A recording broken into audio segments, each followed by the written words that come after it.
one here was at the Haitian Studies Conference, and I said, oh, well, I wasn't at your talk, the opening so. session. I said at the opening session, good morning, good morning, good morning, 3 times. And I said, I usually drive some of my faculty crazy by saying it 3 times. Any faculty from New York in here? Oh, oops. Thanks much. I want to do a couple of things before we get formally started. And that is, number 1, to announce a slight variation in the format we adopted. We would normally have food first, and then we would get started with the conversation after the food.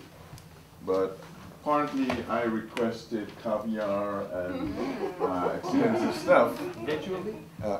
Virtually. And the budget was not caviar permissible. And so we may or may not have any food, depending upon whether or not my boss, Avis, is able to work some magic down in the business office, some issues between the business office and Aladdin. I hope you appreciate and are not too hungry. Does that mean we should leave? You can leave. You can leave virtually, but you can stay in person. And there's food for thought. And there's food for thought. There you go. Thank you, Michelle. Here we go.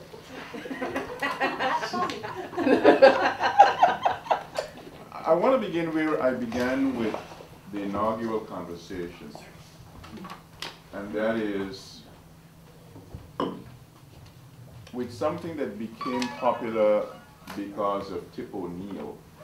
Tip O'Neill, as many of you may know, was a long-standing Speaker of the House from Massachusetts, and he made very popular, at least in political science, the notion that all politics is local. And I began the first conversation by saying, similarly with all research is local. It starts with a local scholar, in a local department, in a local school, a local college. And sometimes in the context of all research being local, we sometimes forget who the local experts are. We've got local experts in a variety of areas, some of whom we may not know. And part of what the intent of this series is to capitalize on that local expertise. We had a wonderful beginning with Linda Herrera, who talked about her Fulbright experience, and shortly we'll have that video for public access. I apologize to anyone who didn't know that they were being videoed, including I did tell Kelly, but not to worry, Kelly, you look beautiful as usual, and so it's all video ready. Yes, I'm beautiful. That's really the part. The idea is for us to tap into our local expertise at New York and share some of the expertise with a view to motivating further pursuits and for, thanks very much, for stimulating research productivity, research outcomes. And so the idea is twice a semester to convene a conversation. You can put it. Come close, we'll make space. As they say in Jamaica, small up yourself. We all have to small up ourselves. The idea is to capitalize upon the local expertise, not only to have the conversation, but to have the conversation followed by some things. One of those some things is hopefully to have engagement beyond the conversation. If it's engagement about writing articles, we want to see if people are motivated to write articles. We'll have later on an engagement of a conversation about writing books. The idea is to stimulate people to write more books. And so there is going to be an assignment after the conversation. The assignment is simply to, within 10 days, do a 2-page reflection. Tell us whether there is anything that you will have heard at the conversation today that may have changed your thinking about research and writing articles, may have stimulated your interest in getting an article you started to write about a year or 2 or 3 or 4 or 5 ago, really get going. To get an article that you had gotten some not so nice comments from the reviewers and you put it aside, to stimulate you to go get that article and revise it and submit it. The idea is to have some outcomes after the conversation. So I'll be asking each participant here today, other than the presenters, to reflect on what you have learned. And if there is anything that you want to do with what you learn, how can we help you? We are not only able to get the expertise of Olajide and Kelly today, but I'm thankful that they've committed, as Linda Herrera had committed, that if anyone following today's conversation wants to have them take a look at the draft article, give further feedback, they're willing to be able to lend that mentoring, that mentorship. So the idea is to see how we can tap into the local expertise, not only for the conversation, but for after the conversation. And so I'll be asking you to send me no more than 2 pages. Is there something of value that you learned? Is there something you want to do as a result of the conversation here today? So that's, in a nutshell, what this conversation series is all about. I'm going to formally introduce Olajide and Kelly in a minute, but I'd like us to just go around the room and just do some set of self-introductions. Not simply name and rank and department, but is there anything you want to tell us about your research enterprise? Where you are, where you think you want to go, anything that may be of value for the collective. We'll start with Earl. Thank you, Provost. Good afternoon. Good afternoon, everyone. I'm the Director of Government and Community Relations here at York College. And in addition to serving in that capacity, I am pursuing a doctorate in executive leadership and higher education. And I find this topic quite interesting, timely. And so I'm joining this discussion. As many of you may have noticed, I've been sitting in on various lectures and just learning more about the research that a number of the faculty members are doing here at the campus. And what I've also been doing is looking at how we tie in some of the research that faculty are doing in some of the work, but also informing our government officials of some of the expertise that we have here on the campus and trying to bridge that and moving New York more and more as we can to be a beacon of a location for research and expertise that our elected officials and government leaders know about. Excuse me, Provost. He didn't say his name yet. Yeah, He gave us I all know. his rank.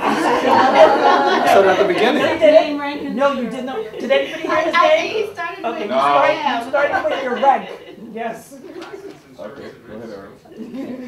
My name is Earl Simons. I am a college scribe. I write about and with numerous people at this table. Those publications in front of the provost I have contributed to, and this is what I do. I enjoy it. It's my little contribution to, as the provost likes to say, the academic enterprise. And I'm an alum of your college. I got a bachelor's degree in English from one of the best English departments in higher education, and and with a focus on journalism and a master's in English literature from Queen's College, and I'm currently pursuing another master's, this one in urban affairs.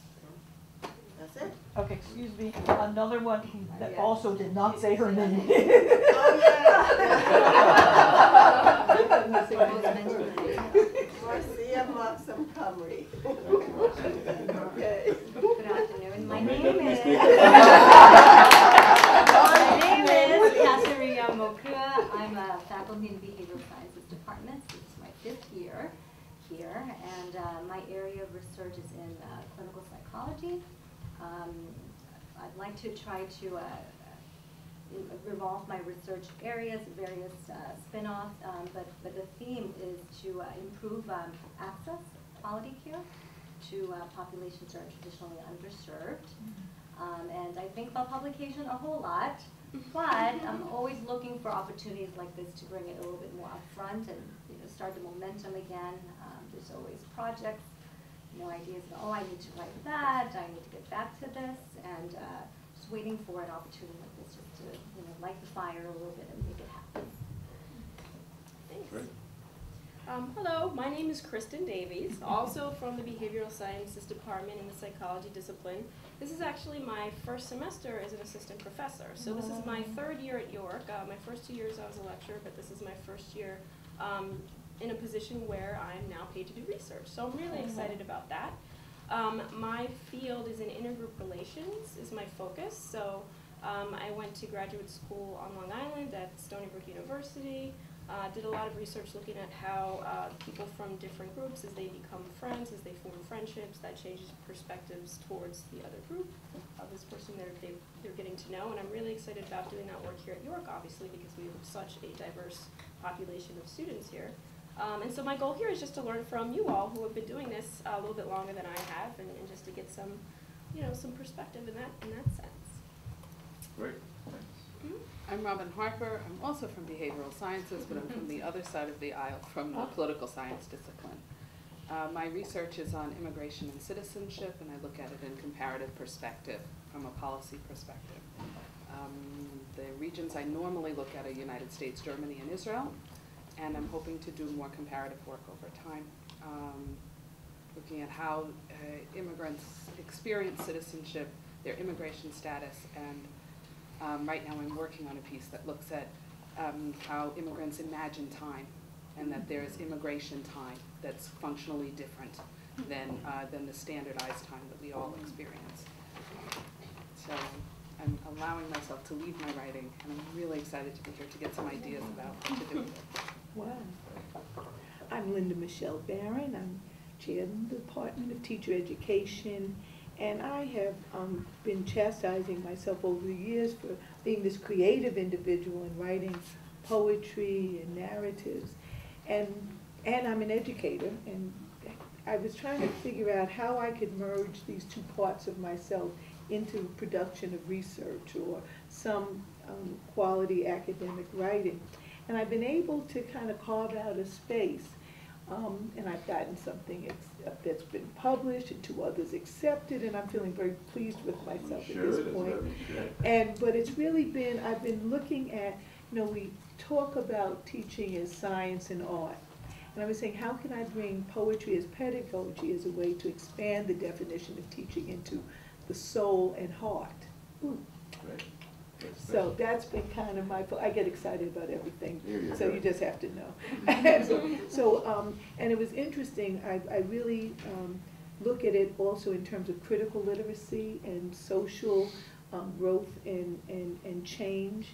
And so my writing is taking on this focus, and I'm kind of pleased with where I'm going. I'm able to merge who I am, and as I've seen myself as a creative, with the academic me. So.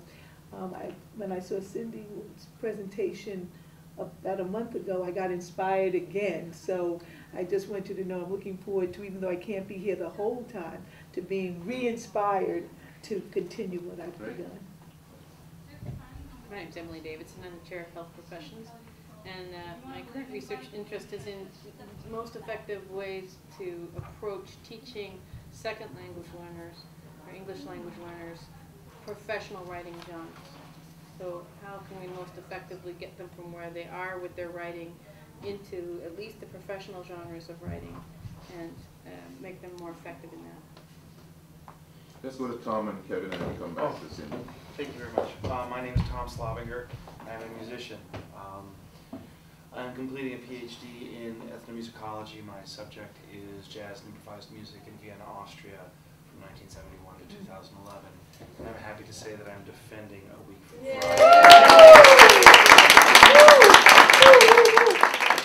Thank you. So it's going to be a very happy Christmas. As long as the world doesn't end on 21/20. My world will still radically change. So, I'm very interested in improvised music and its pedagogy, and that's what I hope to pursue after I finish the doctorate. Great. Kevin? I'm Kevin Lynch. I'm a physicist in the Earth and Physical Science Department, and I do experimental particle physics. So I'm in a little different place than I think most of you, because this would be a cozy family gathering for my field. The smallest project I'm on has just published, or just had a paper accepted, and there were 35 authors. Wow. And my other collaboration is, I think the author list is about 200 at the moment. So it's a little different perspective I have on the writing and publishing of research papers. So we sort of have this boom and bust cycle where we work for a long time on a project, and then we publish a whole bunch of papers. And luckily, right before tenure review comes up, we'll be in the boom cycle. So I think I timed that well. I'm Cindy Haller from English, and I have a couple of research programs. One is I'm very interested in how students read and use sources and how that prepares them for and how they connect what they read to writing. So I've published a couple of studies on that, but I'm moving into a new area which I was interested in before, but I'm picking back up, which is agricultural rhetoric, and particularly how we talk about agriculture with the rise recently of food studies and health issues with, I heard the obesity rates are actually going down in New York and Philadelphia. So I'm very interested in how we talk about food production and consumption and how we teach students about it. So that's what my research is, and I'm here to kind of learn. Framing my new research projects is always hard for me, exactly where and which journals, so I'm kind of interested to hear your thoughts on that. And we'll skip Kelly and Olajide and come back to them later on. Hi, I'm Jo Kenyatta, the Chief Librarian. I'm here because I started writing 2 articles a while back, and I really haven't gone anywhere, so I'm hoping I can get some insight and start moving again. My area is on gender education and violence in sub-Saharan Africa. My name is Martin Atangana. I've been here for a couple of years. I'm a professor of history. I'm chair of the Department of History and Philosophy. I've been doing research in the area of relationship between Cameroon, my native country, and France, that I once ruled my country. So I was fortunate, and this is what I like. When I thought of becoming a university professor, I was very excited about teaching and doing research. So I'm very happy that so far I have been able to publish a couple of books, a couple of articles in peer journal, peer-reviewed journals. And I'm still, I started a new project. I don't know how long this one is going to take, because I think it's going to ask me for more and more work. Yeah, I wanted to hear maybe what is going on. Maybe there's new things that, I had some experience in looking for a publisher, a journal, and all, but maybe there's something new that I don't know. So I came here to hear maybe about new ideas or something like that. Thank you. John Drobnicki from the library, now in my 18th year here in York. My current, well, not only current, but one of the projects I've been doing throughout my whole career has to do with controversial materials in libraries. So I'm currently doing a survey of the Nassau County public librarians, asking their opinions about a certain genre of controversial material in their libraries. It's a 20-year follow-up to something I did in 1992. Before I was at York, and I look forward to writing that up and publishing that. Hi, Dawn Hewitt, Director of Research and Sponsored Programs here at York College, and I'm looking forward to reviewing the PCQs, and I'm looking around the room. So those of you who haven't done it, you still have a few more days to get it in. It was actually due last Friday. It goes in the system this coming Friday, and then the system is closed, so you can't fix it. So those of you that are still working on them, or who haven't started and want to do so, you have between now and Thursday to get it in before they close the system. And we're not looking so good this year. It's so far today, it's dropped off quite a bit. And I know everybody had in their head, even though I sent 3 announcements, that January deadline, but CUNY switched it for a month for whatever reason. So it is not a January deadline. And the deadline is this Friday, December 15th. And it was, pardon me? No, actually, it's not midnight Friday. It's 5 o'clock close of business. They close the system. Good to know. The thing is, if you send it in then, and I find a mistake or whatever, it doesn't go anywhere because you can't fix it because their system is closed. So everybody that submitted one, I'm reviewing them now, and if there's something wrong with it, I will be sending it back so that you can fix it and replace the parts. Let's go to Dr. Lamphy, then come back. Hi, Michael Lamphy in the English department, director of the center here. Hope everybody's comfortable. And trying to just set this up with as little noise as possible. I write about Malcolm X and African American spiritual autobiography and the Afro-Native spiritual quest connection in American literature. Hamid Bari, teacher French Francophone Studies. My area of research has been identity and ethnicities and race in North Africa, and in a comparative way also within the Arab world also. And I'd like to share my research with my students, and I am excited actually by this gathering because seriously, this is renewing my energy when I go back. I know all of us are writing and working on something, but after this, it's like it's renewing. You take a second look at things, how you've been doing things somehow. And I'm looking forward to hearing other comments. Thank you. I like to practice what I teach, and since I've been teaching research productivity, I think it's important that I practice that research productivity, and so I do. And as I've explained to people who ask me, why do I do it? I'm existentially a scholar.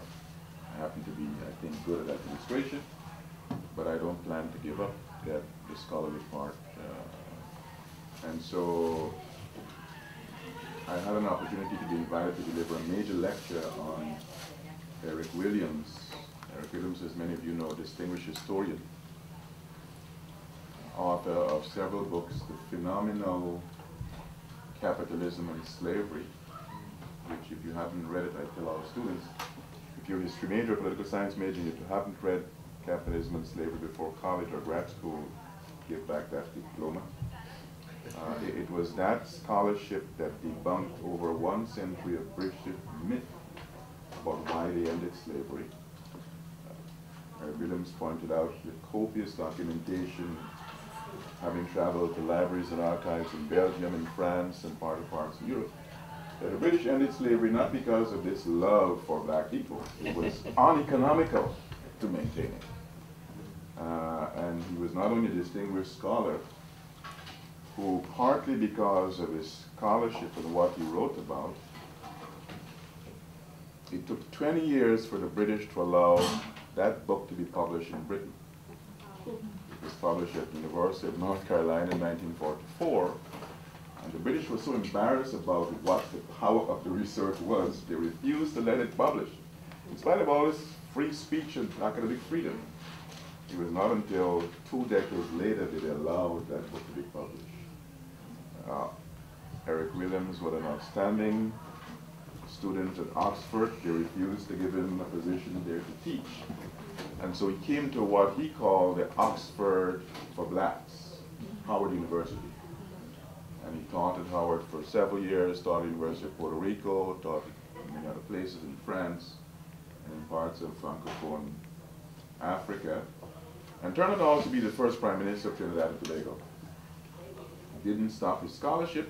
Part of my motivation is to see him continue being a Prime Minister and still writing books. And so for the 100th centennial, for the centennial of his birth last year, there were conferences in many parts of the world, in France, Caribbean, in Oxford, in Cuba.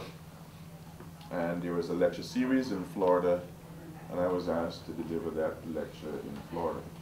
That lecture got such good response that it motivated me to do a book which I'm working on, taking the theme of the confluence of crime and drugs, the implications of that confluence on national security.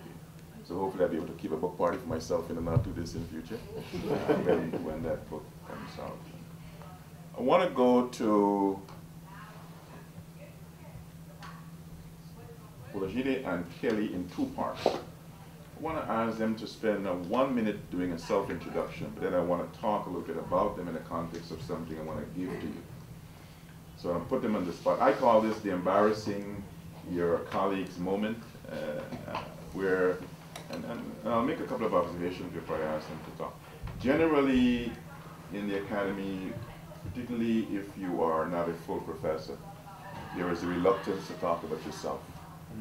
There is this unwillingness to be out front. And I say that's fine to a point. And so my job, the job of the deans, is to talk about you, to promote you. But particularly in an environment like ours, where sometimes we don't know of the expertise, I think it's important that we know of the expertise in more than just a 1 or 2 minute. And so after each of them will have talked a little bit about their work, I want to give you to keep something about their work. Because I think it's important that we not only know, but we know about the expertise. So I'm going to embarrass them further by asking, I did that first. I'm sure I embarrassed them by asking to prepare this short thing. And then I want to give it up, but I really want us to have a deeper sense, which is why I did the introduction more than name, rank, and serial number. Because sometimes we're working with colleagues for a long time. We don't know what their research interests are. We don't know what their avocations are. We meet at parties maybe every couple of months for events.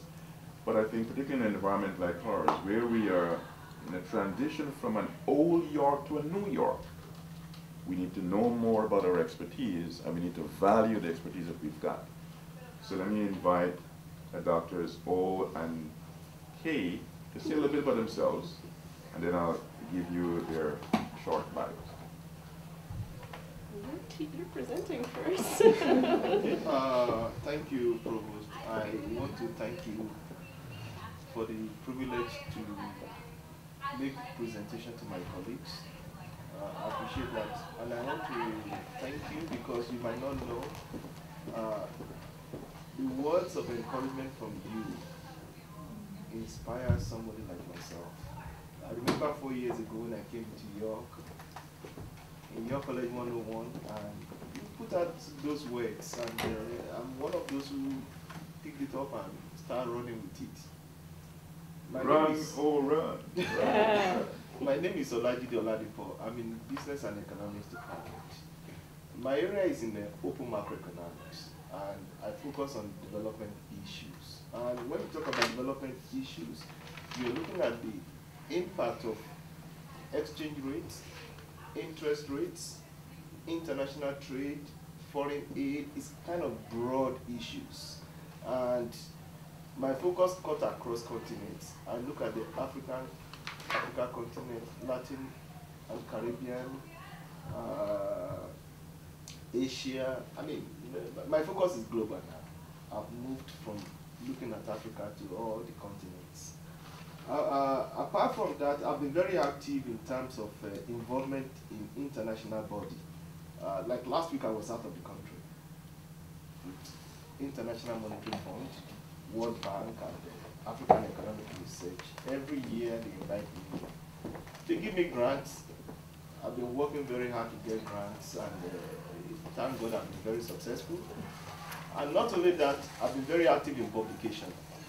At least every year I need to have minimum of 3 publications. This year I have, this academic year I know I'm having 3 already. The last one came out last month in the International Economic and Economic Policy Journal. I look at the role of foreign direct investment in Latin American and Caribbean countries. I look at 16 countries. With my involvement, I've been involved with many journals, and that's one of the reasons why one of the journals, appointed me that I should get involved as the editor-in-chief, because the journal is focusing on local macroeconomics, and they approached me twice. I declined, but when the third one came, and even last month, I'm very active with the Northeast Business and Economic Association. Since 2006, I've been very active, and the last meeting we had last month, and they said I should come as a member of the board. I've been trying to avoid that, but they got me this time around. So I see research as part of my life. is just something I love doing, and it's very rewarding. You get money, you travel, like all the trips. I mean, last week I was from US to Dubai, Dubai to South Africa, back to Dubai to Tanzania, back to Dubai, back to the US. All these are paid for. Sacrifices. Sacrifices. All these are paid for, but Business class? First class? Private jet. He's moved up to private jet. Funded by the provost? No. Not a guy in the dollars, I don't know if you can go that far. So it's been very, very rewarding. It's giving you personal recognition, and it's not only personal recognition. I derive some satisfaction that I'm making impact in my area, and I'm known. Because I remember 2010, I got invitation from Mexico. Why? Because I published a paper in Journal of Applied Economics on NAFTA, in which I look at the agreement and who has benefited, who has not. And I got invitation, they paid my flight ticket, and the first thing they asked me is that, have you been to Mexico? Because I said, no, I've not. How do you know about us? How do you know? It's an interesting question, and I've been privileged to make friends as I move along. So that's all about it. So thank you. Before I turn it over to Kelly, I'll circulate the journal that Dr. Latko is now editor-in-chief of. I asked both Kelly and Olajide to bring a copy of the journal, so as to physically see that our colleagues are involved in a product that is not just a virtual involvement, it's a physical component that passes around. Kelly? I'm sort of wondering what I'm doing here now. After that introduction. Yes, my world is a little bit different in the humanities. I am associate, professor. It's new. Congratulations. Of English. I'm still learning to say it out loud. Of English here at York. It's my 7th year. As it says in the introduction, I actually just stopped being managing editor of the print journal, Small Axe, but I still continue with the project, which I'll talk a little bit about in my presentation, because I am the editor of Essex Salon, which is a literary component online for the project. My research interests are in Caribbean literature, Caribbean studies in general. I have my first manuscript, book manuscript was just accepted for publication with University of Virginia Press, so that should be coming out next fall. I've also published articles, not nearly as many. I work sort of more on the platform side, or I have been working more on the platform side. I worked at Small Axe for 5 years with the print journal, of being a platform for other people to publish, because I really believe in journal work, and that was one of my goals as a graduate student, was to start a journal. Then I learned how much work that is, and sort of just attached to a part of a journal that was already established. My book project is on madness, representations of madness in Caribbean literature during the independence period.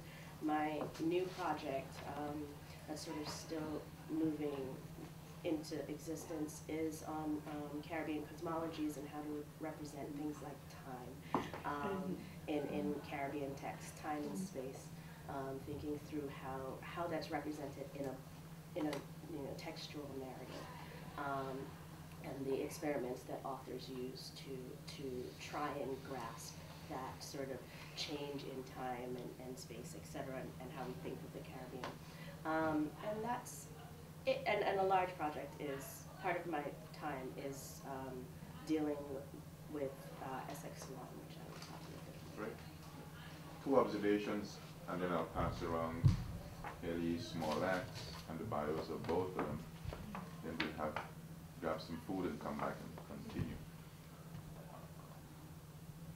I have a very good friend from way back who happened to be a reviewer for Kelly when she came up for associate professor tenure. she happens now for the last 5 years to be at Cornell. And so one day I was down with her in Miami. She lives in Miami and in New York. We were in Miami, and she said, "Your people are asking me about the review for Kelly." I said, "That young woman is good." I said, "You're not having her." That was about a year or so ago. Hence, Kelly, your job in Florida went away. This year, I went back to Florida for the week. We usually go the week of my wife's birthday, and her name is Carol Boyce Davies. Carol and her husband always have dinner for us, and so went back and said, "Hello, how is Kelly doing?" I said, "You're not, still not." Good, fast forward. Must have been about September, October. Went to a party in Brooklyn for a friend who was turning 65. He's at College of Staten Island. And there were lots of colleagues from CUNY, from SUNY, from out of state. And my wife and I got there late because we had to go to an event here in the afternoon, Sunday afternoon. So when we got in, former provost at SUNY Westbury was introducing me around to folks. And I got to get said, "You the provost at York? Olajide. You know, that guy Olajide, we had him here and you guys have him." I said, "You're not getting him back." Hence your job in Florida also. So, but I say that to suggest that two things. Sometimes we don't know the value that we have because we don't know it. But we sometimes also don't know the value that we have that other people recognize, and sometimes don't want to get it. And my constant theme is we've got to be less reserved about talking about our achievements as a college. I'm always saying to department chairs, what have your people done? I used to beat up on a certain department chair who's no longer chair. "Provost, you know what we've done?" I say, "Well, who other than you and I know about this?" Have you put it in your department website? Have you put it in a newsletter? Have you told Congress so we can publish it? We've got to be a little more intentional, and I've tried. Marcia has been a great, I call her the magic lady in advancement, helping us to get the works of our students or faculty or alums published, because we sometimes don't know the great value that we've got just because nobody's talking about it. So let me do embarrassment number part 2 of documents and this pass you around. And I really want you to not only take this, but share it. Because the bits of knowledge that you gained about our colleagues and the expertise and the value is expertise and value that I'm almost, you bet $50 of Earl's money. You can almost bet that most people in your departments also don't know about it. So we need to value what we've got to recognize the value of the expertise. And with that, let's go grab a bite if it's ready for us to do so, and we can come back, give Kelly and Olajide a chance to eat first in line, and we can just start the conversation going. So you want to start, Kelly and Olajide, and then we can just follow because you get some.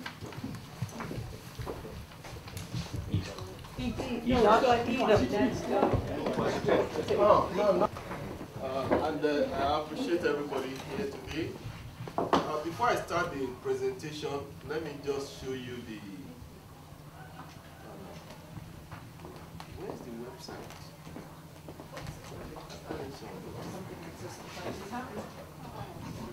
Okay, this is the journal website.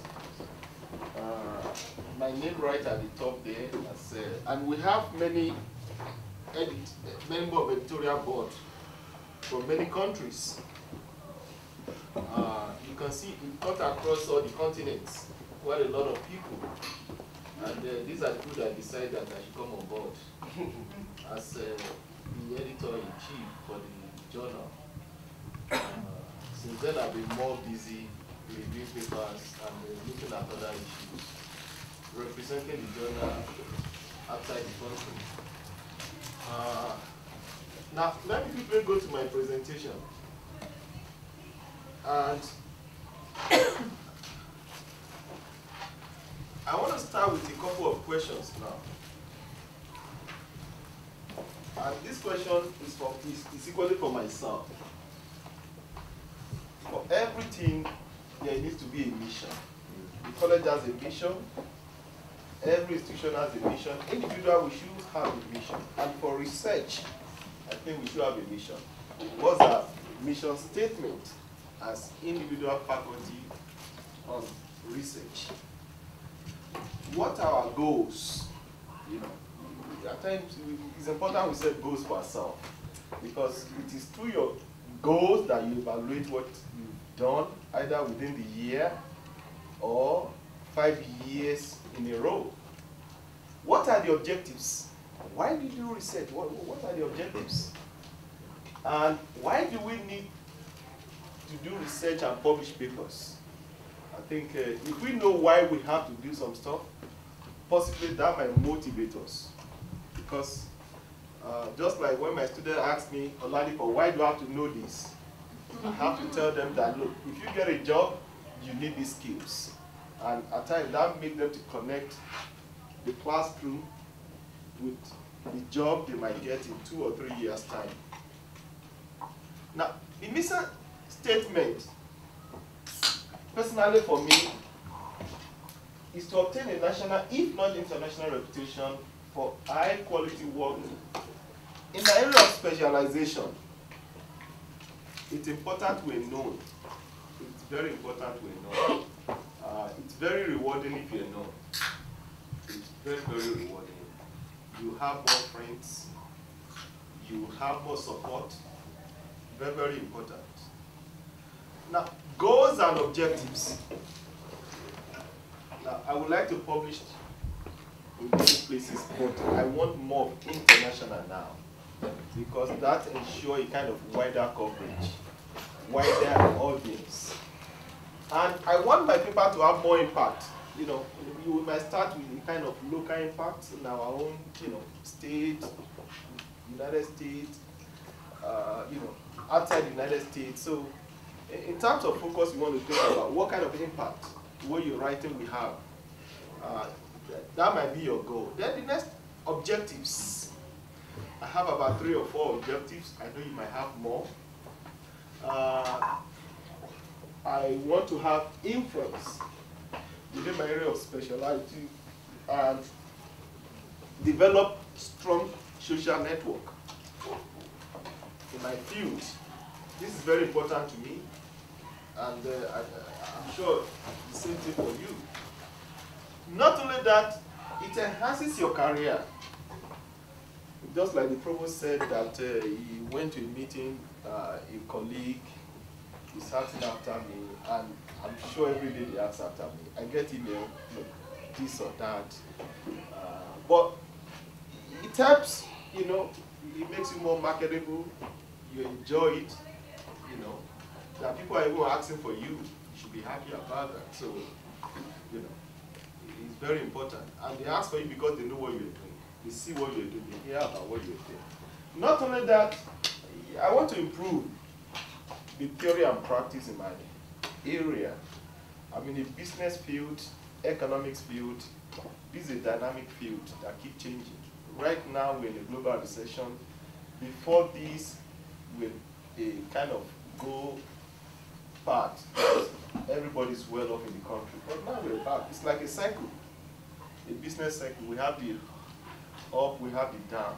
You know, I want to see what can I contribute to this. You know. And lastly, integrity, institution, because everywhere you go, you see your college. And that enhances the image of the college. Not only for yourself, but where you represent, where you're coming from. So these are just the few objectives. I'm sure you have more. Now, in achieving your goals, the first step is to think about ideas or topic.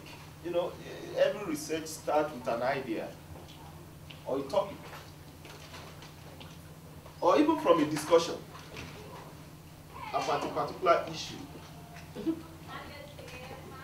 It might be about identifying a problem, you know, and you want to think about how can I provide solution to these problems.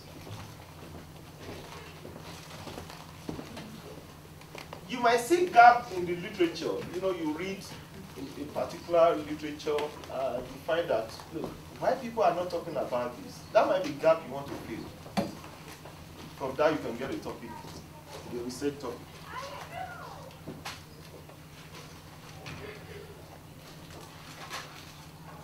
Now, how do I come about my research topics? I read all the time. And when I read, I ask myself, why is the author thinking this way, not that way?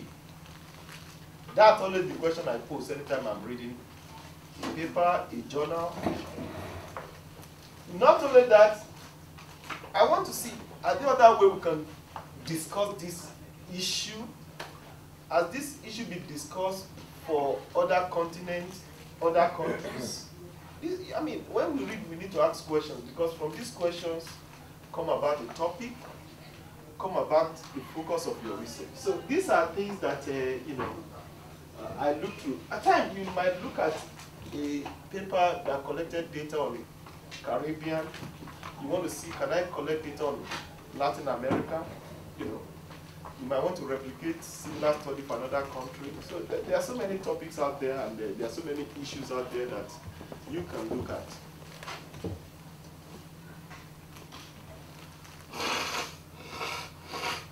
Now,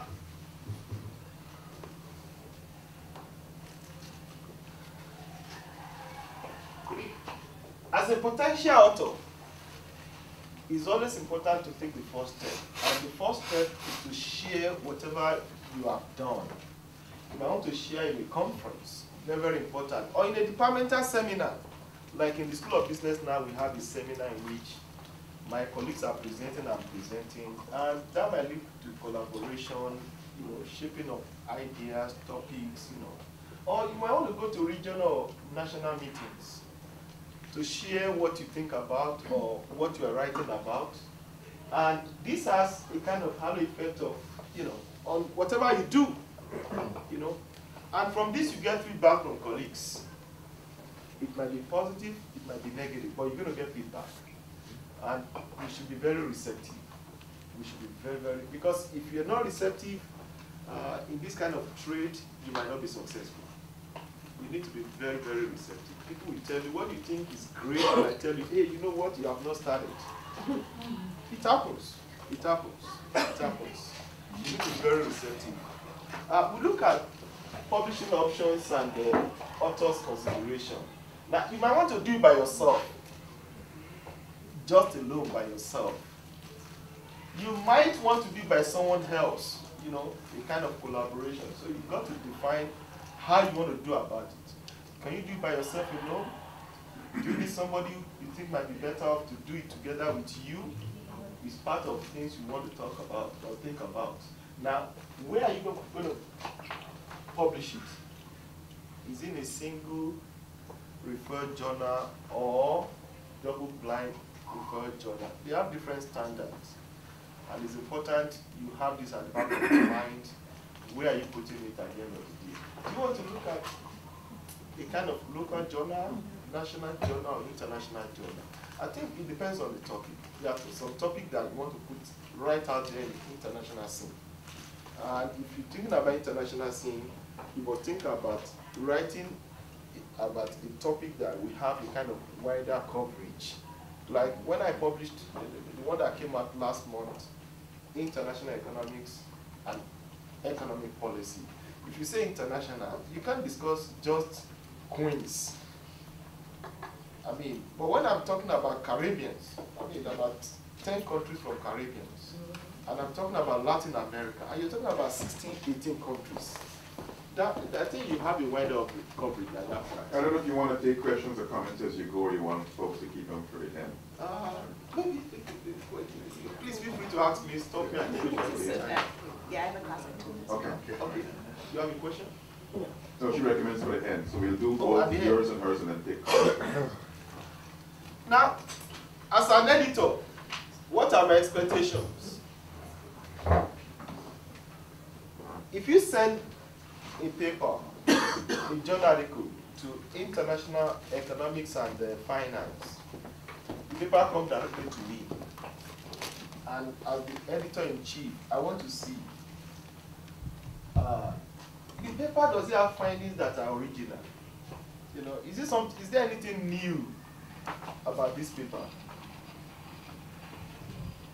Is this paper discussing new issues? You know, so is it suitable for the journal? So these are the first three questions I ask myself before the paper moves to the next stage. I have other questions again. Does the paper take into account relevant current and past topics in this area of research? Or is it just a kind of duplication? Quite a lot of things come to mind. The presentation. You know, we have different presentation style. Is the paper very, very straight to the point, very sequential in terms of logic, and understandable. And in terms of the length, you know, you don't just write many pages, but you want to make sure that you started well and you discuss the topic in such a way that is appealing to your reader. As the editor, I want to look at the methods of research and your results, your findings. Is the method appropriate? And have you collected appropriate data for this research? How have you interpreted your results? You know, are you suggesting a kind of short or long-term, you know, solution to the problem? I look into all this before the paper moves into the next level. And what are the weaknesses? You know, is it pointed out in the paper? Are there any future research that might emerge from the current research? Now, in every paper you make a case or you propose a solution to a problem. I want to see that clearly defined. Maybe somebody has said this is good, you are saying this is bad, a kind of debate and counter-debate. I want to see whether you clearly define your position and what value added you put in place now. It is very, very important. And if you're expressing a contrary opinion, how have you presented your case? Now, the theory part is very important too, because in economics, like I said, economics is a dynamic area. It's a living subject. If you look at the policy we had before recession, it might not be useful during recession. So the issue is, are there new theory we might need to address the recession we are in right now? So in every paper, you lean on a particular theory. And I want to see whether the theory you're leaning on is appropriate for that topic or not. Now, once you submit a paper, we look at all this and follow all these steps. I have to make a decision now, whether you're moving to the next level or not. If you're moving to the next level, you get comment from me. I might move it to the next level, send it to other members of the editorial board. Because it's peer review, I might seek comment from, if I see that, okay, this is good, but I want alternative opinion apart from mine. So I might send to 3 or 4 people to send comments to the journal. And if we get the comments, then I send it back to the author. Now, I expect the author to fully respond, not half response, full response.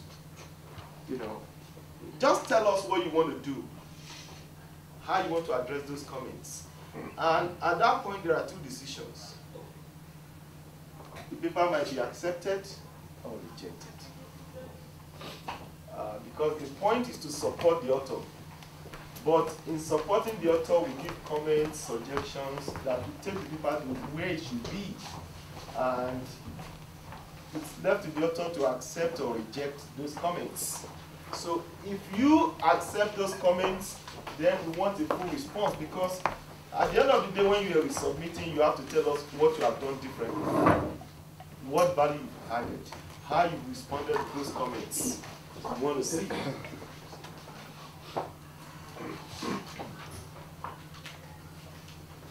Now, I look at why journals reject papers. These are some of the reasons why a paper might be rejected. Maybe the focus of the paper is very, very parochial, very narrow. It's just a small piece you're talking about. But for a kind of wider coverage, you want a bigger piece to be discussed. Or the paper is just off topic. You have a topic, but the discussion is not rightly within the topic. Or not scholarly at all. You know, not scholarly at all in terms of contribution. Or the author is just too defensive. You know, it's just my way. You know, that might not be too good. Or it's not. I'm telling you some secret now. And or it's not really original in the sense that we've not seen any value added.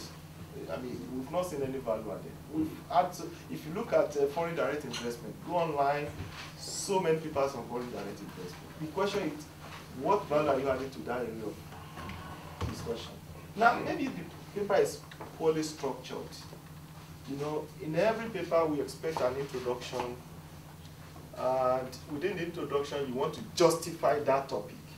And right after that, you want to talk about literature. You want to see the gap in the literature that you're filling in, right? And that flow into justification again for that paper. I want to see now your data, method of analysis, and you know, your results. And from your results, you want to talk about policy, because it's not just talking about I've solved a problem. The question is, how do we move from that point? You got your result, excellent, but what is the implication of these results? You know, how will government react to these results? Like when I did on foreign direct investment for Latin American countries, especially Mexico, I'm talking about the fact that Mexico has not benefited. Why? Because there are some domestic policies that need to be in place for them to benefit as much as expected. So, is the paper very important? Is it significant? You know, the editor look into that, and that influence whether they are rejecting or accepting the paper. And then we look at theoretically and in terms of method. Have the author used appropriate research method? Right? If you're talking about demand and supply, you want to see maybe something that has been said before. You want to lean on Adam Smith, you know, invisible hands. You know, we want to see something like that.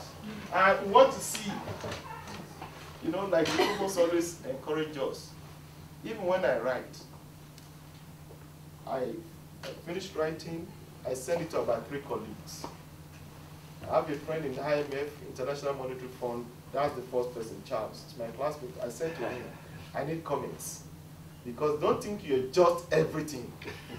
I still send my paper out to friends to give me feedback before I send that to the journal, because they will reject it. But maybe what I'm missing, Charles will see it. Maybe Donald will see it. Maybe Liz will see it. So you get feedback, and by the time you think about the feedback, you think that it actually makes sense. And by the time you're sending out, you're very, very sure that something good is coming back. Because at that point when you send back, no matter the rejection rate, you have the chance. The probability of you being successful is very, very high at that point. Because you lean on other colleagues who have different ideas, who can critique. And that's the purpose of presenting in journals, seminars, conferences. So this is very important. Now, about the journal. This is the focus of the journal. Promoting scholarly exchange among educators, researchers in the field of business, economics, and finance. The journal is published by the Canadian Center for Science and Education. I'm currently the editor-in-chief. The editorial members, we have about 68 universities. across continents. We have from North America, Australia, quite a lot. Then I have an assistant who she's always in touch with me.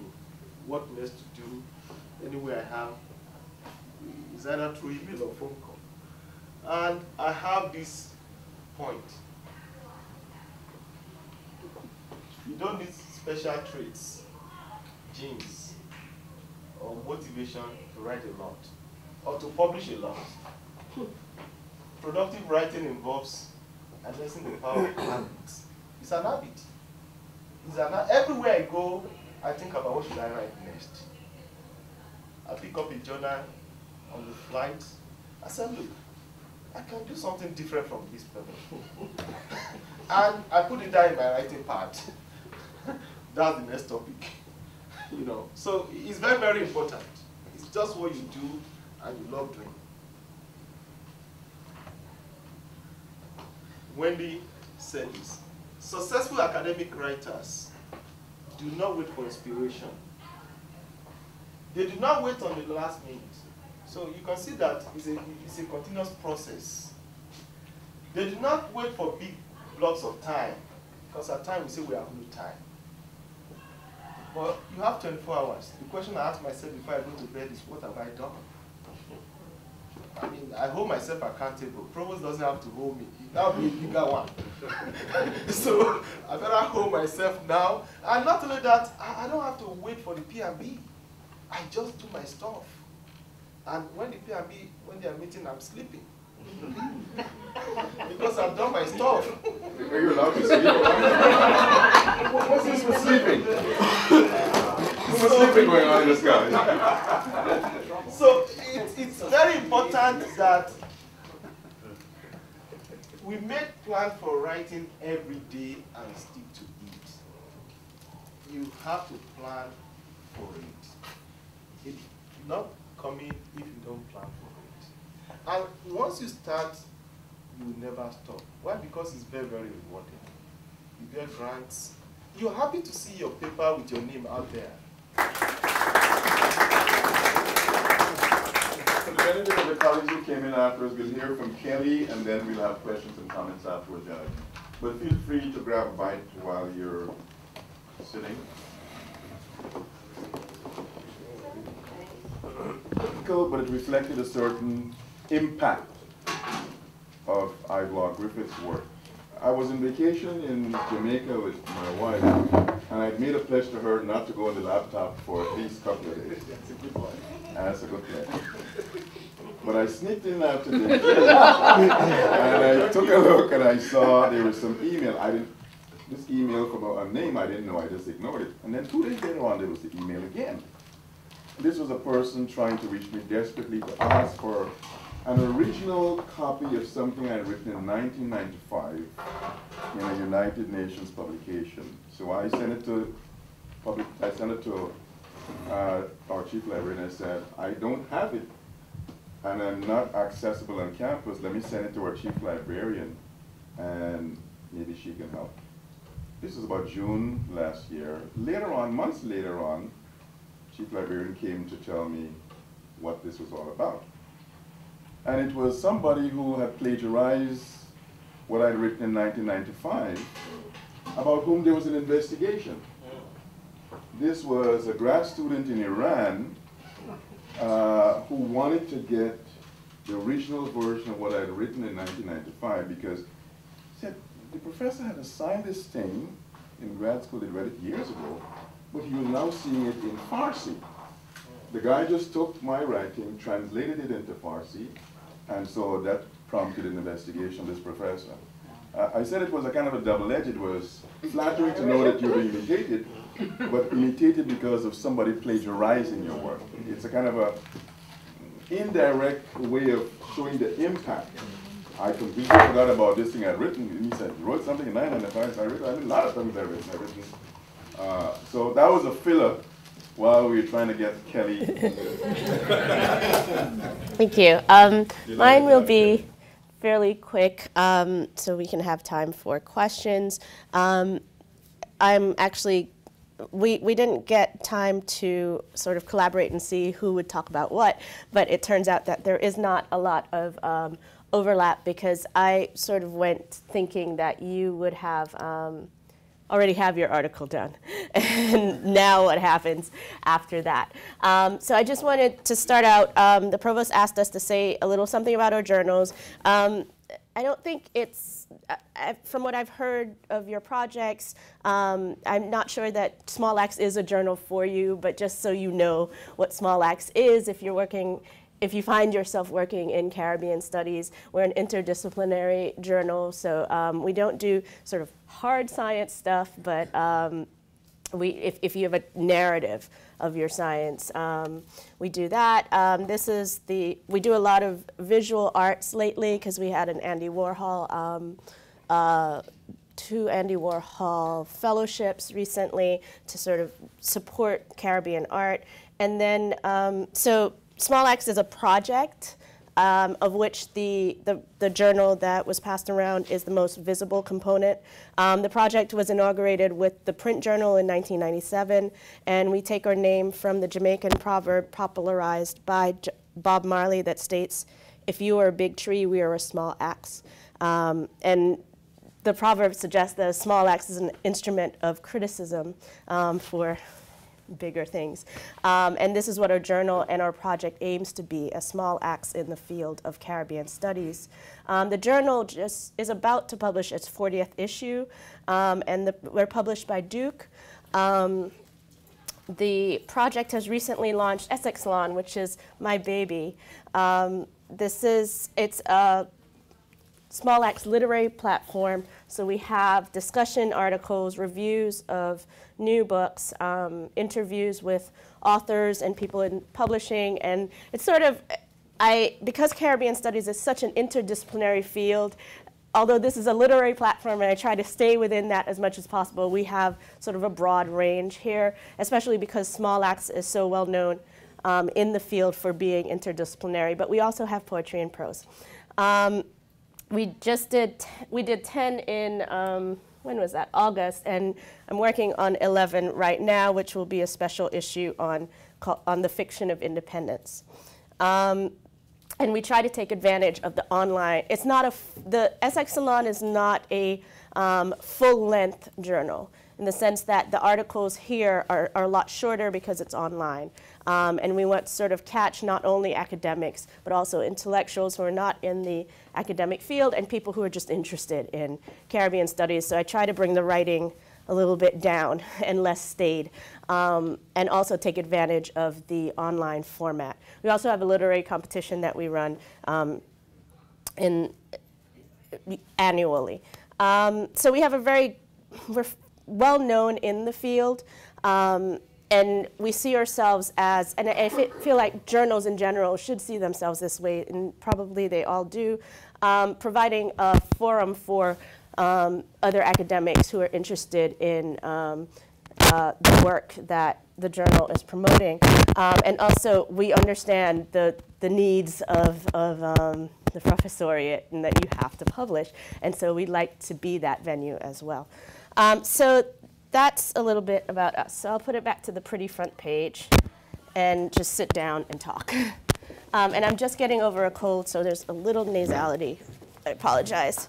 I'm not done yet. I know you wish. I'll go fast, though. So I'm going straight off the missive that we got from the provost, which asked us to sort of tell you some do's and don'ts for journal publishing. Professor Oladipo's presentation sort of did the previous do's and don'ts. I'm going to do the sort of when you're ready to submit. So 1, do read the submissions guidelines very carefully. And some of these are going to sound to you like, of course I do that, but I was managing editor, and so it came to me first. And I got so many submissions that looked like no one they hadn't read the submission guidelines, or hadn't read them carefully, or any of those things. And if that got past a certain stage, it caused a lot of problems. So we knew from the beginning, just send this back. So read the submissions guidelines very carefully and try to make your submission follow the guidelines as closely as possible. This includes length. So if the journal publishes, for instance, Small Axe publishes articles around 7,500 words. If yours is 1,100, we don't want it. But you're going to, and that is the first thing I looked at as a managing editor. How long is this essay? We didn't have a minimum amount, but you know, if it was 2,500, it was more for the salon than for the print journal. So please do, if you should do a special version for the journal that you're sending to if you know, you're way over length. Citation style. It's not important to, or it wasn't important for us, and I find that a lot of journals, it's not important to them to have the exact citation style that they have yet. You can do that when if you're accepted and you change it to Chicago or APA or whatever. But to have a citation style that is consistent so that, you know, it's easier to follow. Format in terms of double spacing, that you'd be surprised how much of a difference that makes, because readers don't want to read something that's single-spaced, at least in the humanities. I don't know about the sciences. And also, if the submissions guidelines say you are to include certain information on your cover page or cover pages, do that. Some journals are moving to an online, there are 2 large submissions sort of programs, I think is the best way to put it, or clearinghouses, where you submit online and they ask you for the information right there. Some journals are not using that because it's very restrictive, but they tell you, we want your contact information, we want where you're from, we want a bio and an abstract. Be surprised how many people leave out the abstract. Abstracts are very important. Don't just cut the first paragraph of your essay and say, this is my abstract. Your abstract is the first thing and sometimes the only thing that an editor will read, because they don't have the time to read your entire essay. So make it, you know, a good abstract so that they want to continue. And something here, I'll say this later, but I'll just say it now, that in your email that you might say why that journal was your choice for this piece. Not a long thing at all. Just maybe a sentence or 2 saying, Small Axe does this and this article does this, which is why I thought this would be a good venue. Do send, number 2, do send a complete final draft.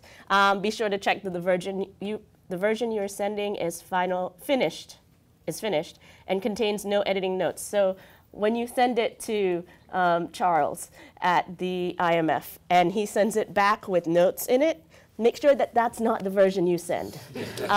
You laugh, but I have gotten those versions.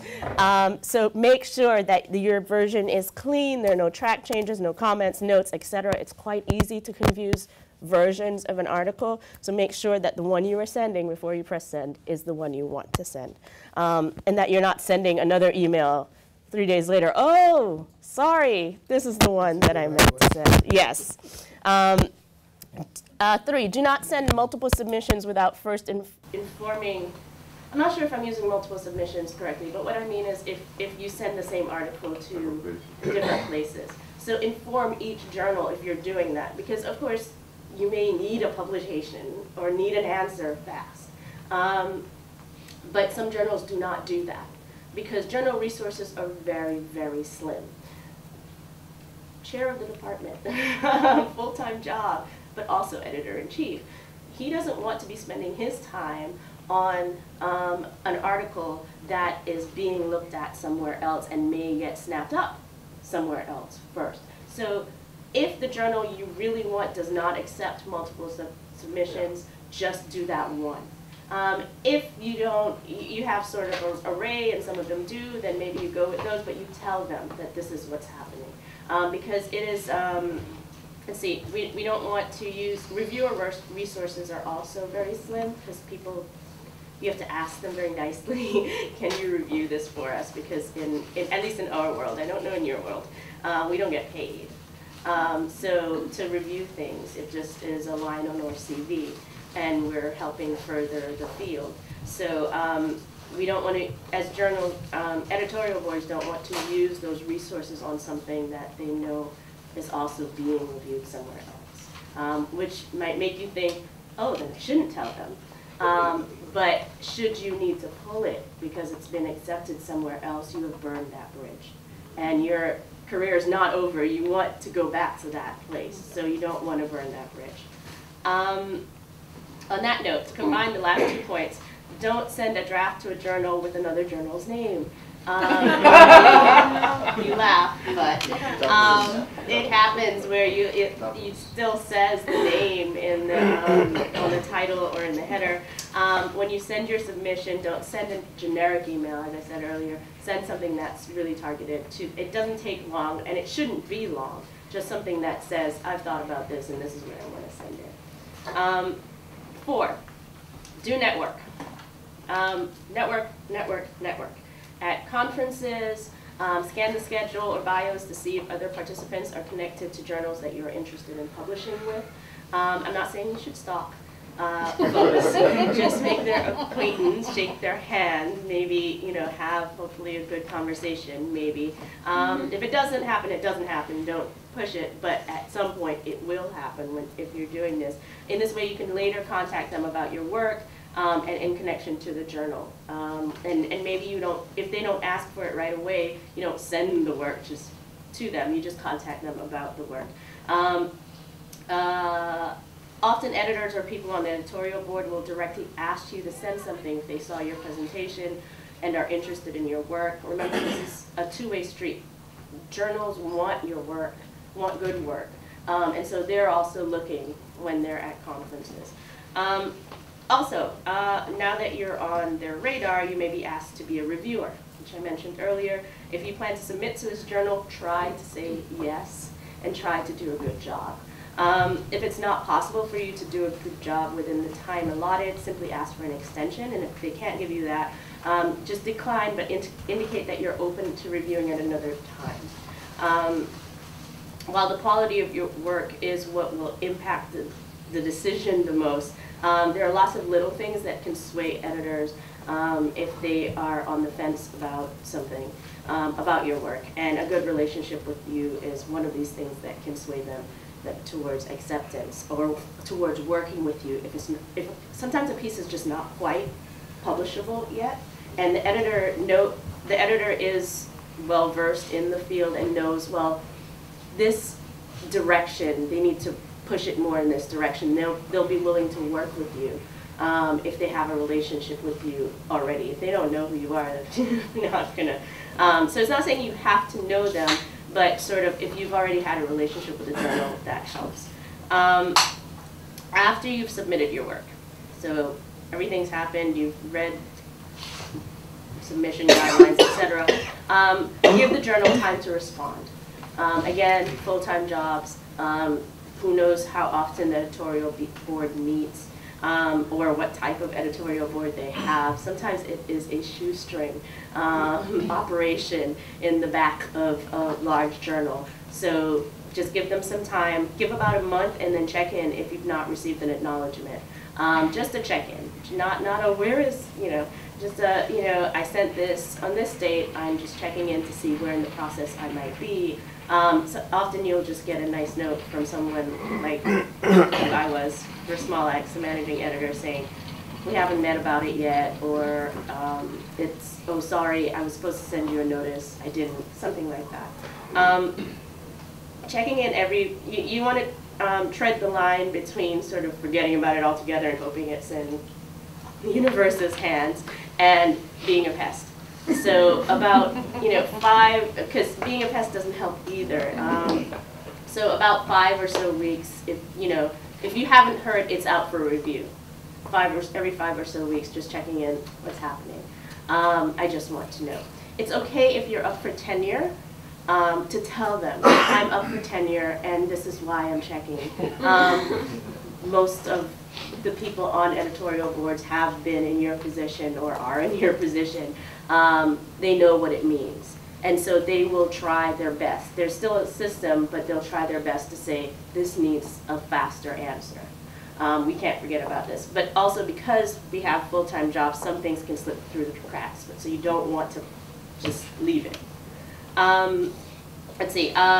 Once it's out for review, you need to give it a little more time because we can't do anything about the reviewers. We have deadlines. We give them deadlines, but there's no way to enforce it. So you just sort of, once they tell you it's out for review, you say thank you. And then now if they tell, and you say how long is your review process, they tell you, and then you give it a little bit longer than that. So if they say our review process is a month, give it at least, very least, another 2 weeks. I would give it a month, but it depends on what you need in terms of if you're up for tenure or review. 7, there are 10, so I'm close. Once you receive your decision, and this is where we overlap a little bit, pay close attention to the comments, if there are any. Many journals have a 2-stage process. If you're rejected in the first stage, you often don't have comments. It's just, this doesn't sound right for a journal. That's where your abstract is key. That they sort of have a feel for the entire thing. Maybe it's not right for the journal, but maybe they just had no clue what was behind the abstract. First stage, there are no comments really, just thank you, but no thank you. That occurs really quickly because it's just, you know, the editor looking at it or just one meeting and they've made a decision. If it goes through to review, you'll get comments.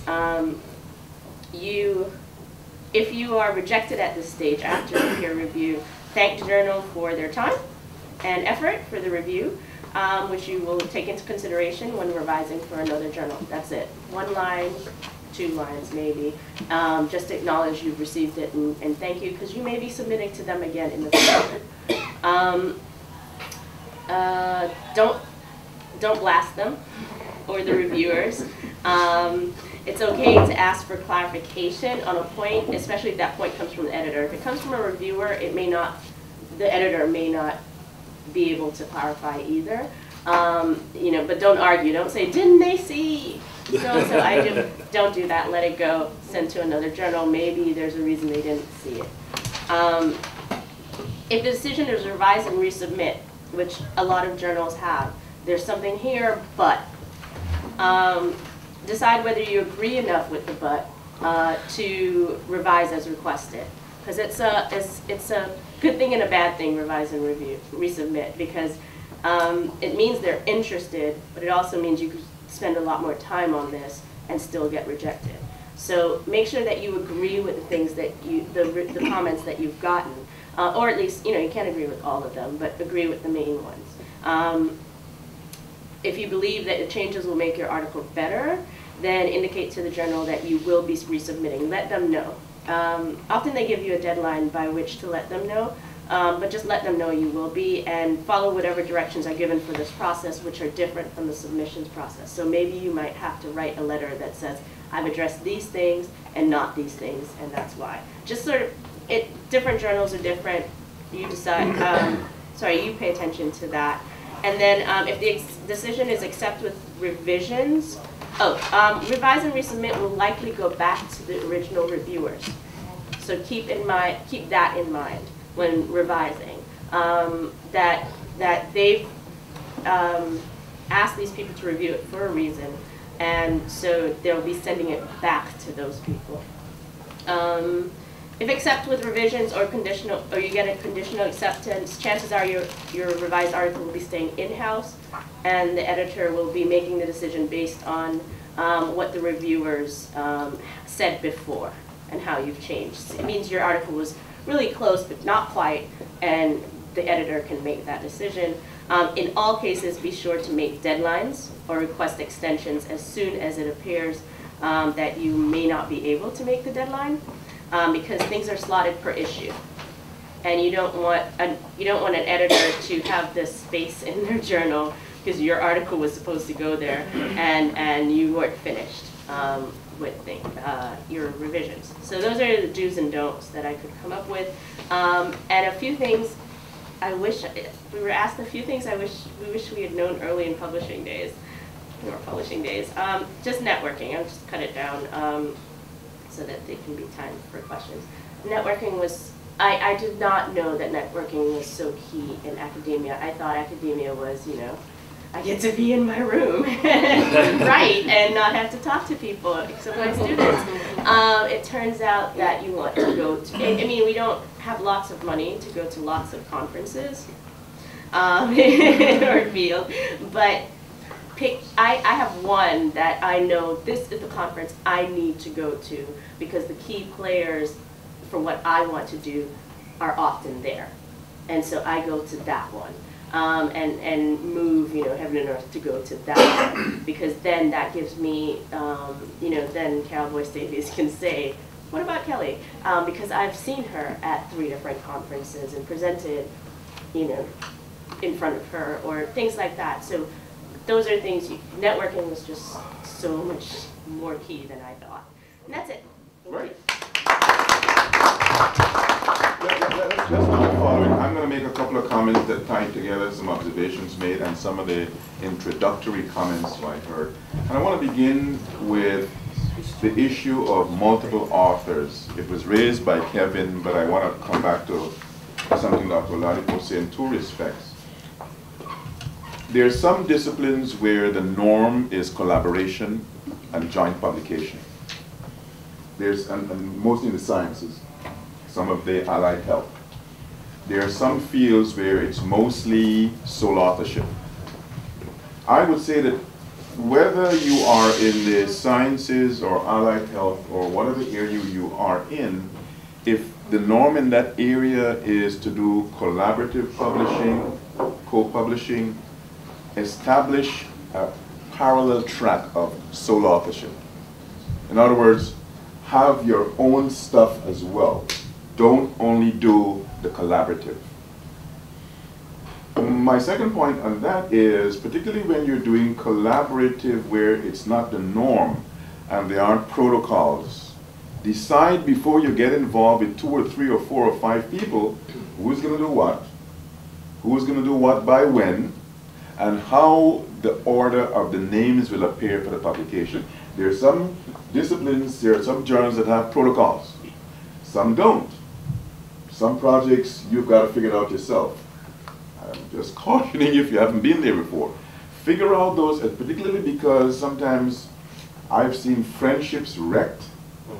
I've seen collaboration gone asunder because this person kept the deadline, that person did, and this person wrecked the whole project, especially if it's a grand project. So figure out who does what, when, and how, and figure out if it's going to be a publication, what's the order of the names appearing. Even if you're doing it with students, or if you're a grad student, or a doctoral student, or a postdoc, or a senior professor, junior professor, mentoring relationship, first observation. I want to say one thing about feedback, and 2 things about feedback. Feedback has a psychological as well as a practical aspect to it. If it's likely to be a negative, you're likely to be dejected. That's where the practical reality of having a mentor becomes important. Open that envelope that says no over a glass of tea or coffee or wine with your mentor. Because if you do by it yourself, you're likely to just put it aside. You're going to mope, you're going to whine, you're going to be dejected for weeks and a month and so on. Find somebody who can psychologically help you to cope with that rejection. I was saying to a group of colleagues with whom I have a mentoring relationship a week or 2 ago, don't let it go more than a week. Pick yourself up after a week of the rejection and move on. You move on, maybe you rewrite and resubmit. You move on, maybe you find another journal. And that applies for articles, it applies for grants, it applies for books as well. Coming on to grants. The points that Kelly and Oladipo stress in relation to honoring the guidelines, the requirements of the journal, those recommendations hold true for grants. Don can tell you great stories and horror stories, and I've seen, and I myself was involved in an experience where it makes a difference if you follow the guidelines. If they say, I don't want more than 10,000 words, don't give them 1,100 words. They're looking for something to put in the I don't want it basket. Your 100 words is a candidate for the I don't want it basket. Please follow those guidelines. You don't have to be scrupulous, as Kelly said. You have to say everything that they recommend, you're going to embrace, but you've got to generally follow the notions of what they ask for. And a point that Kelly made needs to be emphasized. You focusing on your one article. This managing editor, this editorial board has a lot to deal with. So in terms of the timelines being honored, in terms of the guidelines for specification and format being honored, your one is multiplied by 10 or 15 or so in terms of please honor, and that is true in relation to grants. And I had a wonderful experience with that in my first major grant, the MacArthur Foundation. When the program officer walked me through, she said, Dr. Griffith, they're going to ask you for 3,500 words. Don't give them 3,600. They're looking for a rejection opportunity. They're going to tell you the budget is X. Don't ask for more than X. As a young scholar, I found that instructive. You tell them more, you give them more, you think you're doing them a favor. No, you're not doing them a favor. You're making yourself a candidate for the let's look at this maybe later bucket. My final observation comes back to where Kelly started, and Dr. Ladipo had an explanation as well, and that is with online publishing. I want to make 3 observations regarding online publishing. Many journals are moving now solely into the online realm, which is creating some issues for places like us that are not research universities, where we're transitioning on the scholarship front. And some of that, either solely online or mixed online print, comes with the cost to potential publishers, authors. They may say, as part of their efforts to keep costs down, and John and Joki know this, we're going to ask you to share in the cost. Yes, we can say we'll accept your publication, but you'd like it to cover 20% or 30% or 40% of the cost of publishing. I'd like you to know that here, I can find a way to support you with part of that if you've got a legitimate journal, and I've done it before. If you've got a legitimate acceptance, it's not that you're paying to get it published. It has gone through a review process, and we've accepted you, but as part of keeping the costs down, we're asking you to share. I have said to several colleagues, I can cover up to 50% if it's a very expensive proposition. I just wanted our colleagues to know that. But here is where, and we have had this conversation in our college B&B 2 years ago. Even John, we asked John to head a little group. There are many institutions like us where the tradition is hard print journal, where some of the decision makers in departments and colleges are more caught up with the tradition. I've not really caught up with the online, the transition. And I'm very reluctant. They don't see the value. They're skeptical about online publishing. Matter of fact, yesterday I had a call from an international university saying, Ivelaw, we really need you. I said, what? This is a senior scholar whose work is, he was hired as a senior scholar without tenure. He's coming up for tenure now.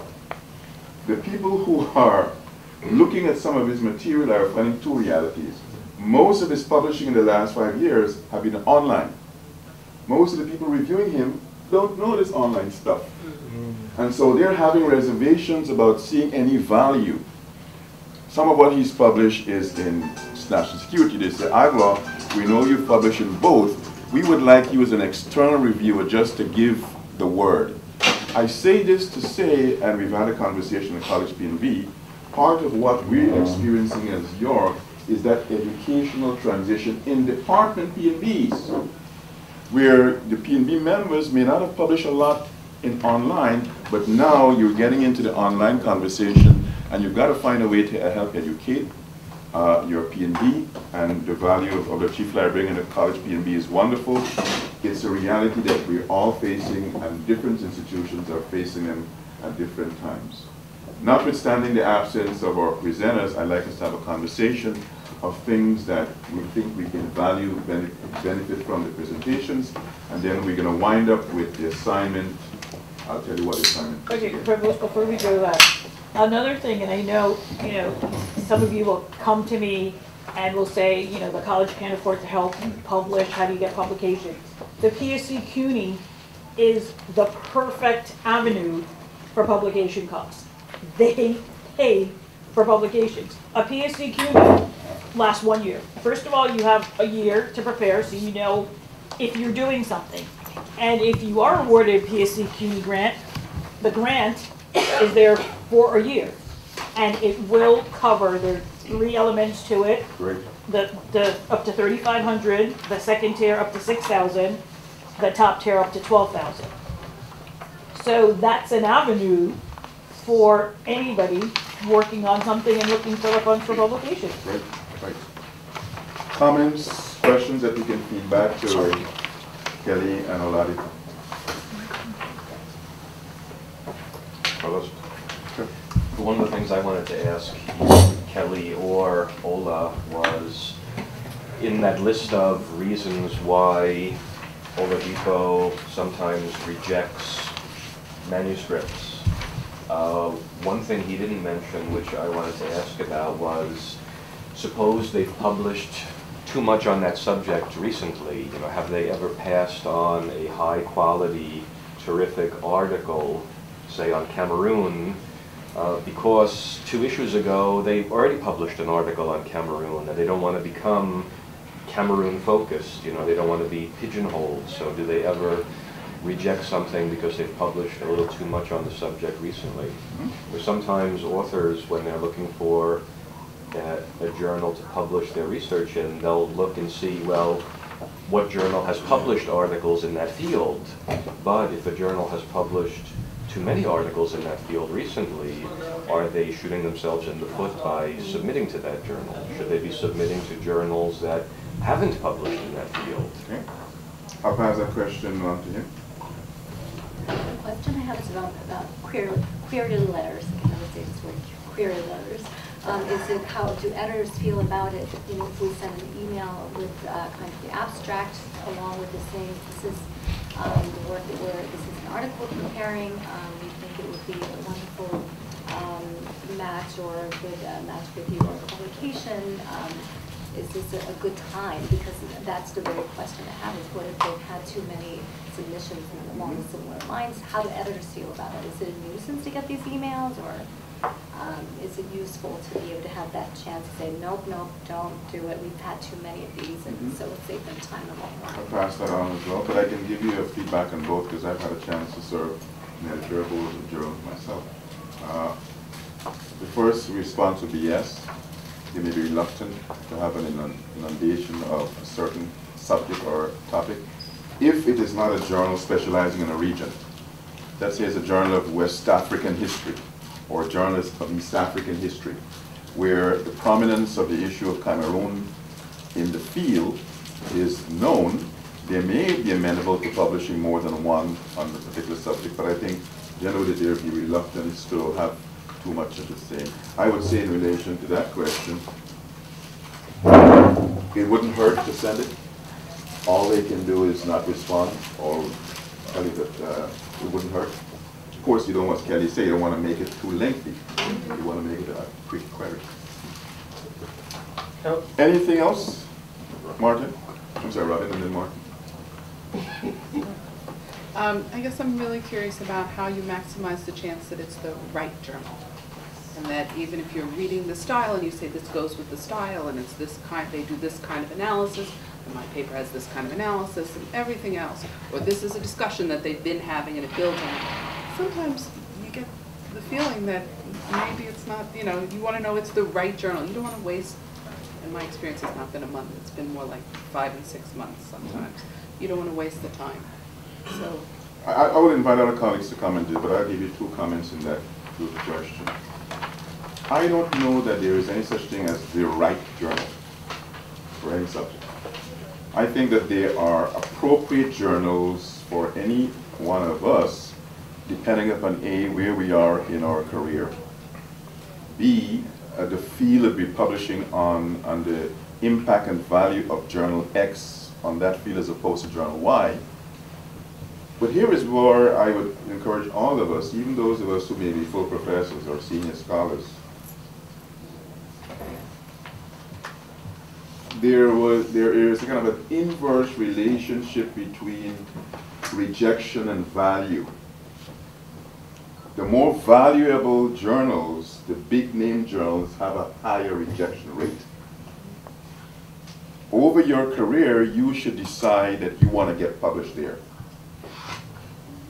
In other words, the tier 1 journals may have an 80% rejection rate. If you are coming up, let's say for full professor and associate, you should aim for at least one tier 1 journal. Journals, and Jokey and John can tell us about this, journals have a number of differentials in terms of levels of recognition in the field and impact, citations, recognition in the scholarly world. You want to decide, depending on where you are, that you don't necessarily want to publish in a level 4 or tier 4 journal. You want to move up. You also move up in the context of what is in that area recognized as the leading journals, tier 2, tier 3, tier 1. So I think it will depend upon the scholar involved, where he or she is, the field that he or she is writing in, what are the journals of value, gradation of value, and you've got to make those judgments. And here again, it comes back to what Kelly said. The networking allows you to help determine, along with your faculty, your librarians, help you determine where the places would be good to go for, that are necessary to go for.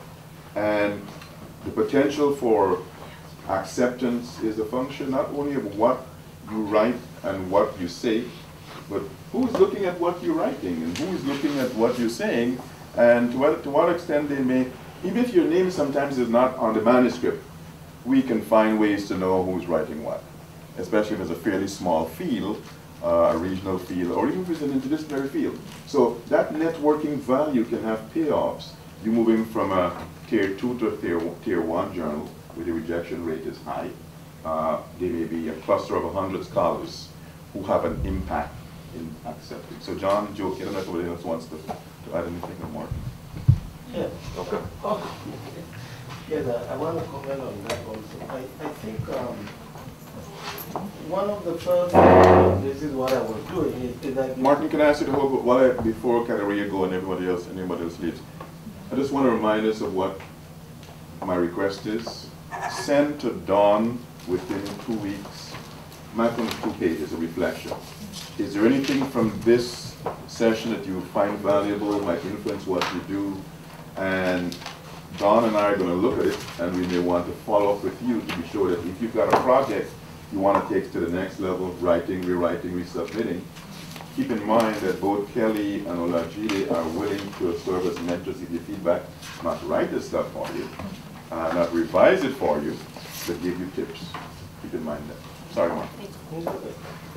No, I wanted to say, when you want to publish in the journal, one of the things that you can do also is to identify the journals that are publishing in your field.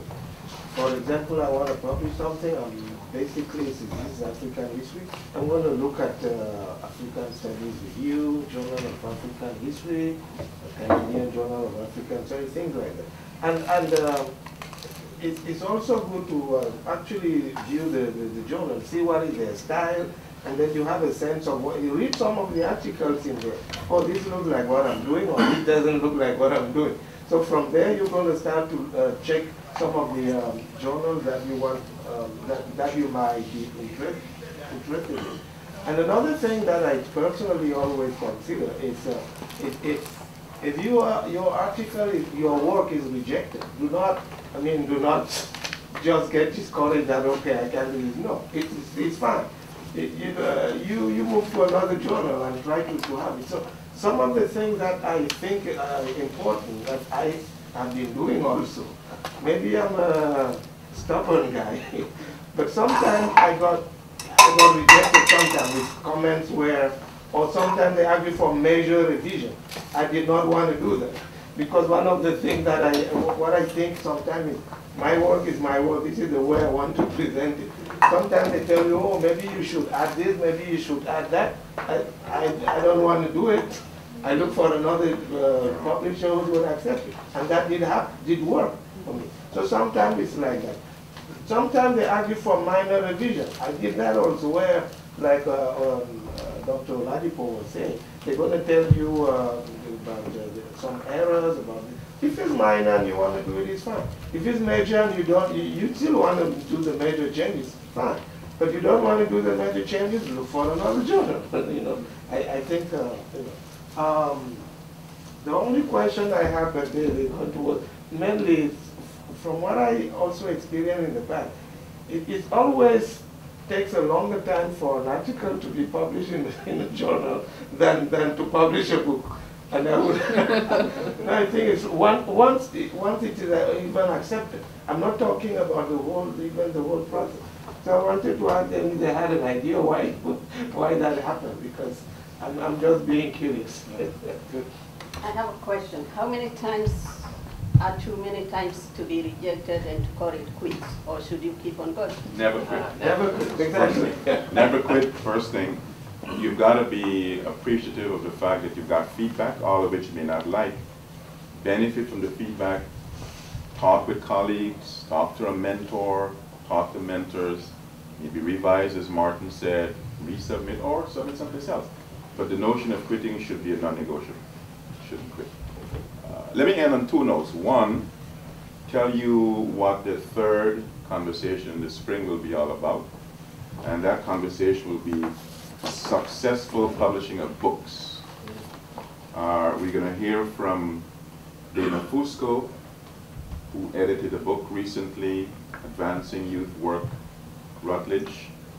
We're going to hear from Bob Parmet, who recently published a book on the history of York in a broader social, political context, Town and Gown. I wanted Bob to talk about his experience in the context of a solo author. I wanted Dana to talk about her experience in the context of an editor. But I've also asked Adefemi Sununu to talk about his book. Adefemi published a textbook. There is value and different approaches to textbook than there is in sole authors, monograph. So we'll have a conversation led by three panelists, one of whom has done a recent textbook, one of whom did a recent monograph, sole authored monograph, one of whom did a recent edited quadrant. Thank you for being here. Make sure you take any paperwork you've got and cut here.